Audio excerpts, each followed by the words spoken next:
Hey, what's up people? In this video I want to talk about the comparison between the Victorinox saws. This video features the 84mm, 91mm, 93mm A-locks, 111mm, 130mm, the two Swiss tool saws, so regular Swiss tool and Swiss tool Spirit.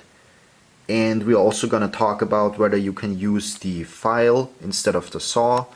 And we're gonna compare the Victorinox saws to my Silky saw that I use a lot. So I put these in order of their length, of the blade length of these saw blades.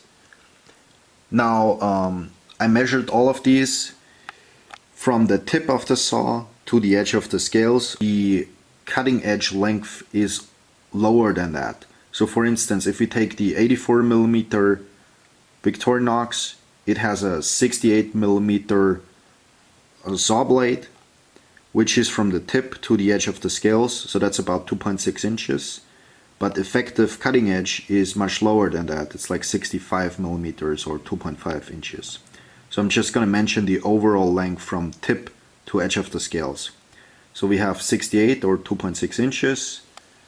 Then the Swiss tool Spirit has 70mm, which is 2.7 inches.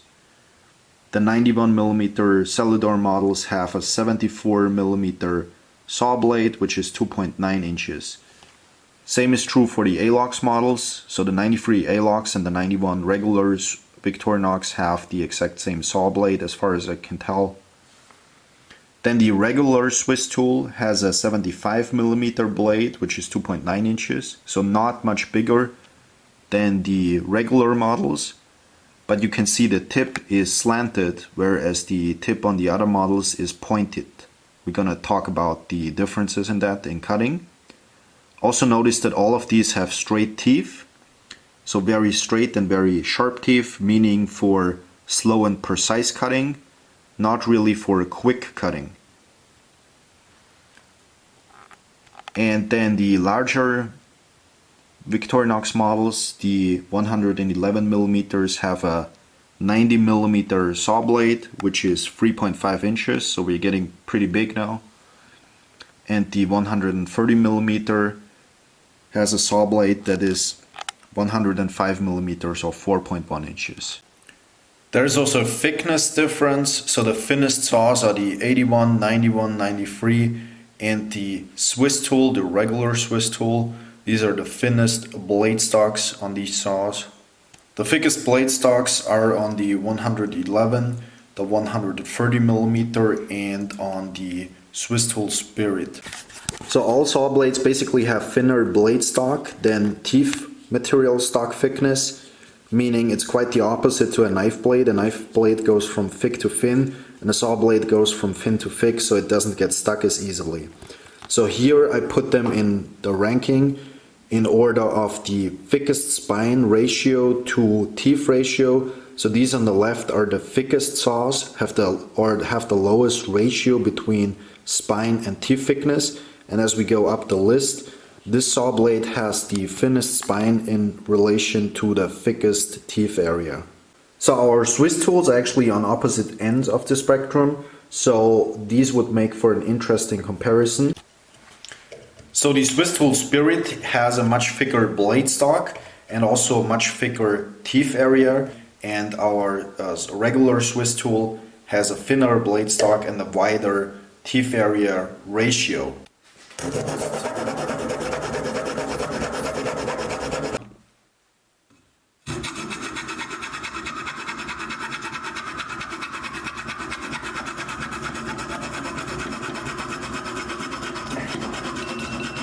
On the right you can actually see the Swiss tool, and on the left you can see the Swiss tool Spirit, which created a much wider cutting path.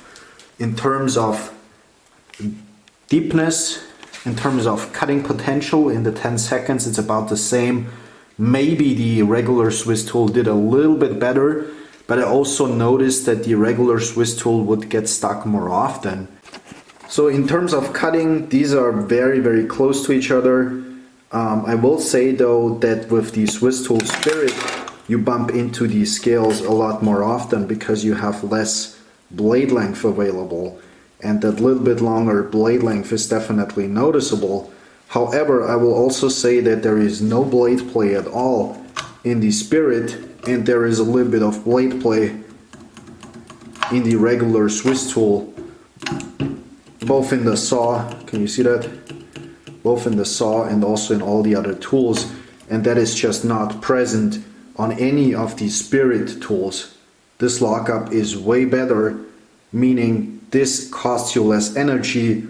Also, the handle is a lot more comfortable to hold than the squarish handle of the regular Swiss tool. So I would actually give it to the Spirit, even though it has a shorter, stubbier saw blade. The overall handle and construction makes it better and easier to hold and waste less energy.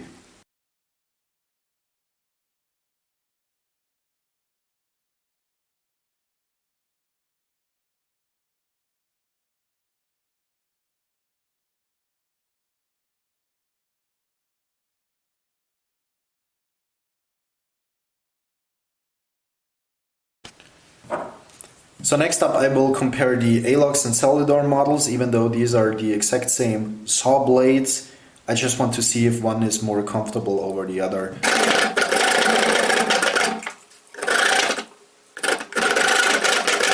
So this one is the Farmer and this one is the Camper, and the Camper is slightly thicker in terms of handle thickness, and I think that is more comfortable than a thinner handle. What I like better on the Alox though is that the keyring is on the back. I did like the Celador model a little bit better because of the width, but the keyring is also very annoying during the sawing motion, so I think I ranked them at the exact same position basically. Next up I'm gonna compare the two Celador models 91 and 84mm to each other. Probably the 91mm is gonna do better because it has a longer saw blade.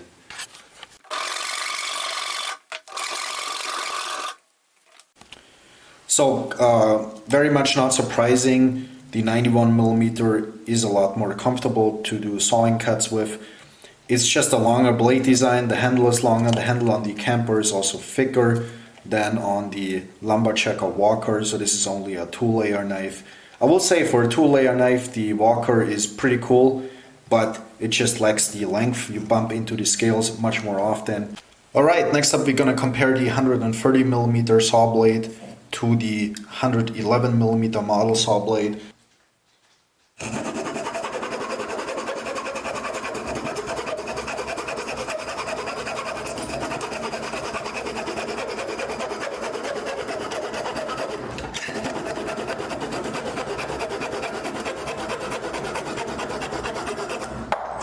Uh, 18 seconds, 18:30.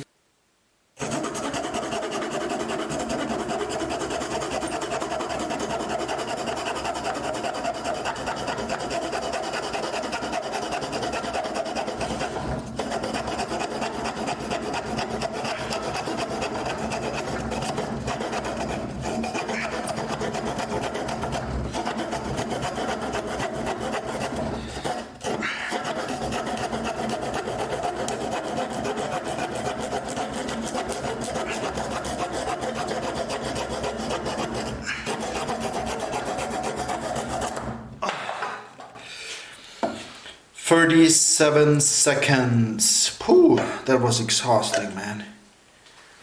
Well, I definitely like the 130mm much better. So in this Ranger grip model, the saw blade works a lot nicer. You can see the saw blade is higher up towards the top line of the handle scales, whereas here the saw blade curves down quite far. I think this is the Outrider model, so it sits at an awkward angle.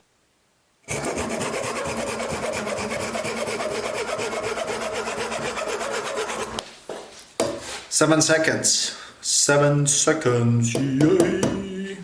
So let's talk about saws and files for a second. Well, saw blades are obviously different than file blades because files have much smaller teeth. And they're not necessarily made for the same thing because these teeth are way too small and they will fill up with wood dust very quickly, therefore limiting it in cutting wood. It's more for just bracing the surface, right? rather than cutting into it. You can still do it, but these little spots will fill up with sawdust and therefore overheating quicker and also stopping your cutting motion. It's very quick and easy.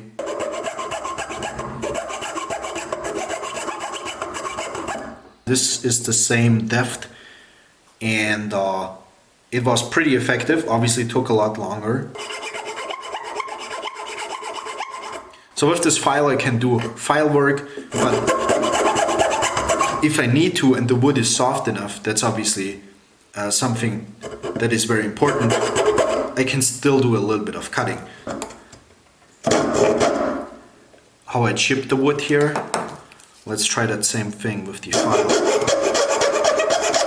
So the file did a much nicer, cleaner, preciser cut than the saw here. I did quite a lot of testing also with branches, both soft and dry, and I cut hours of footage material into a very watchable video. So please do not think that I just used these for a couple of minutes.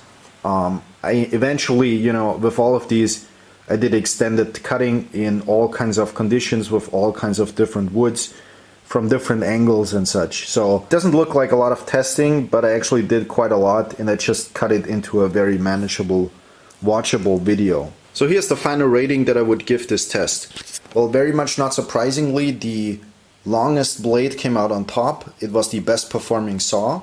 Quite surprisingly, the Swiss tool I would rank in second place. So blade length is not the most important thing, it's rather handle comfort than blade length. So, and also you can see the Swiss tools, they have a much thicker blade stock than this one up here, so blade stock thickness also didn't matter as much as handle comfort. Handle comfort does not matter as much as handle length is what I found, especially in extended cutting. So the regular Swiss tool is an extremely uncomfortable tool to saw with, but because the handle is longer than on these, it's still better, I think. Overall, the Swiss tool Spirit is the much nicer multi-tool in terms of sawing, and I think in everything else than the regular Swiss tool. So quite surprisingly, the Outrider with our second largest blade came out last. I think the weird angle that the blade sits in makes sawing very uncomfortable. Also, you constantly bump into the scales for that reason, and it's just a saw that takes way more energy. Even though you have a longer and more comfortable handle, it's just a really bad saw design, I think, on this one. I really didn't like the saw on this 111 millimeters in relation to the weight and size of it. So I think these smaller ones are actually better. I do prefer when the key ring is out of the way, but the Alox models also will get colder easier in bad weather, so that's also a consideration. At the end of the day, none of these saws are for extended cutting. These are small, precise saws. You can already see that by the teeth. These are straight teeth, they are not for extended cutting. So these are just for smaller projects, notching and stuff like that. It's not really to delimb hundreds of trees with. If you want to do that, you need to get a dedicated wood saw. So yeah, there could be the argument made that you don't even need a saw in a Victorinox, because a real saw is going to be better anyway. That's for sure an argument you can make. I think none of these are bad. I think they still perform well. It's just you need to know what you do with these, because they're not for extended woodworking or taking down entire trees. They're just not for that. The file as an alternative to the 91 and 93 millimeters, I think is totally fine, especially, or let's say it like this, only in dry hardwood. If you cut notches into like fresh branches, it's not gonna work. These file teeth are gonna gunk up really quick and not be effective anymore in fresh wood. So it needs to be dry wood. In dry wood they work really well, especially for small notches. It's almost as fast as the regular saw. So the file is absolutely a good alternative to the saw if you know what kind of wood you will be cutting. Also tested the saw that you can hook into the parcel hook back here. that's a mod that a lot of people do. So especially on a multi-tool that doesn't have a saw, you can use that. And I think it also works quite well as an improvised saw, especially because you can choose better saw blades with angled teeth. So overall, I think, yeah, blade length matters, but it does not matter as much as handle comfort. The keyring position is totally important, but not a deal breaker, I would say. At the end of the day, I would much rather choose one of these for the other tools they have than for the saw. I think that's more important because, like I said, these are not for extended sawing motions anyway. So the other tools that are on these multi-tools are way more important. So that's it for this video. Thank you guys for watching, and maybe we see each other in another video.